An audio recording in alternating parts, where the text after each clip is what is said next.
Shalom saudara, bertemu kembali dengan saya. Kita akan melanjutkan pembahasan kita yang kedua, yaitu tentang pemulihan gambar diri. Saya mengajak saudara untuk membuka Alkitab di dalam Kolose pasalnya yang ketiga, ayatnya yang ke-9 dan ayatnya yang ke-10. Firman Tuhan berkata, "Jangan lagi kamu saling mendustai, karena kamu telah menanggalkan manusia lama serta kelakuannya, dan telah mengenakan manusia baru yang terus-menerus diperbaharui untuk memperoleh pengetahuan yang benar menurut gambar Khaliknya." Saudaraku, ada dua kata di dalam ayat ini yang ingin saya mau bagikan kepada kita tentang pemulihan gambar diri. Yang pertama, kata menanggalkan, dan yang kedua, mengenakan.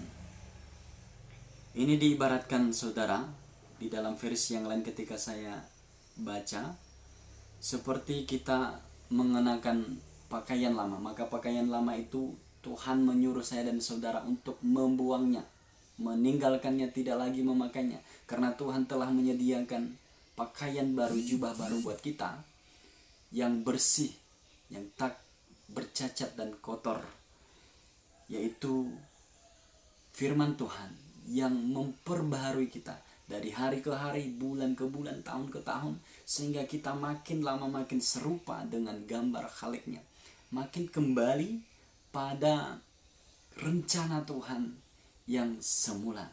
Saudara, bagaimana supaya kita dipulihkan oleh Tuhan? Kalau saudara masih ingat ayat firman Tuhan yang kita bahas pada pembahasan video yang pertama, bahwa pertama-tama kita harus menemukan identitas kita. Kita harus melihat, bercermin di dalam firman Tuhan. Oh, ternyata saya begini di dalam firman Tuhan. Ternyata saya ini adalah orang hebat, berjuta, beribu-ribu bakat yang mampu saya lakukan. Berbagai macam potensi yang tersembunyi, yang terpendam di dalam pribadi saya. Saudara, tahukah saudara, judul perikop ini adalah manusia baru. Kalau saudara membacakannya, merenungkannya, ada banyak pakaian-pakaian lama, perbuatan-perbuatan lama yang harus dibuang.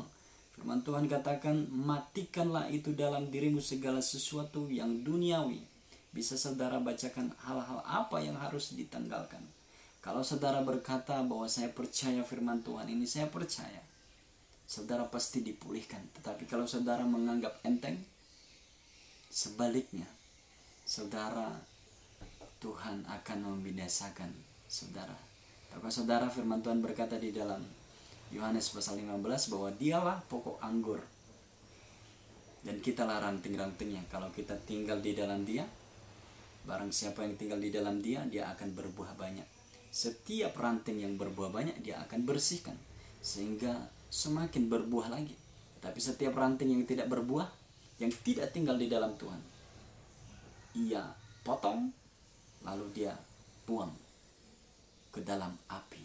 Saudara, begitu juga dengan keadaan saya dan saudara. Kalau mau dipulihkan oleh Tuhan, mari kita percaya firman Tuhan, kita tinggal di dalam firman Tuhan itu, dan kita mengenakan pakaian perbuatan-perbuatan yang baru. Perbuatan-perbuatan yang baru, saudara, ada di dalam firman Tuhan.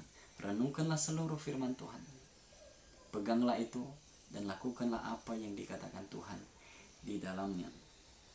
Jangan lagi kamu saling mendustai, karena kamu telah menanggalkan manusia lama serta kelakuannya, dan telah mengenakan manusia baru yang terus-menerus diperbarui untuk memperoleh pengetahuan yang benar. Firman Tuhan katakan bahwa kita ini diperbaharui bukan dalam sekejap, tetapi dikatakan dari hari ke hari, dari bulan ke bulan. Sebab firman Tuhan ini katakan terus menerus, bukan langsung ngeplok begitu aja, saudara.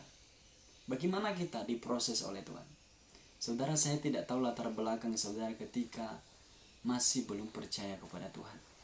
Mungkin saudara masih memendam rasa sakit hati, putus asa, tekanan, dendam, dan lain sebagainya. Saudara, Tuhan perintahkan kita untuk menanggalkan itu. Sekarang kita hidup di dalam Tuhan, Dan Tuhan mau membentuk saya dan saudara seperti bejana yang dipersiapkan Tuhan untuk kemuliaannya. Dia memproses kita. Saya percaya bahwa proses itu lah yang Tuhan butuhkan saat ini buat kita. Tapi apakah saudara siap untuk diproses oleh Tuhan? Kalau firman Tuhan katakan di dalam Amsal pasal 27 ayatnya ke-17, besi menajamkan besi, tetapi manusia menajamkan sesamanya. Saudara, saya diproses oleh Tuhan di tengah-tengah dunia ini melalui caranya, bukan melalui cara kita. Melalui orang-orang di sekitar kita, melalui keluarga kita, melalui tempat lingkungan kita. Saudara, kalau terkadang saudara mendapatkan masalah, diperhadapkan dengan situasi yang tidak sesuai dengan selera kita, ingatlah firman Tuhan ini, bahwa saat itu Tuhan sedang memproses saudara, supaya kelihatan iman yang murni, kesetiaan saudara, ketekunan saudara, dan iman yang dihasilkan dari itu. Saya percaya bahwa orang itu akan menjadi saksi, menjadi kuat, menjadi orang yang kebal terhadap masalah. Ada suatu hamba Tuhan yang berkata bahwa jangan doakan supaya masalah itu dihindari, tetapi doakan supaya masalah itu kita dapat jalani. Karena hidup bukan sebuah pelarian, tetapi sebuah perjalanan. Jadi jalani dari hari ke hari, dari bulan ke bulan, dari tahun ke tahun, sampai kita serupa dengan gambar Khaliknya. Penderitaan Kristus ada di dalam hidup kita. Bagian penderitaan yang diderita oleh Yesus kita juga alami. Tetapi percaya, walaupun terkadang kita jatuh, terkadang kita mengeluh, Tuhan yang kita sembah, Dia adalah Allah yang setia.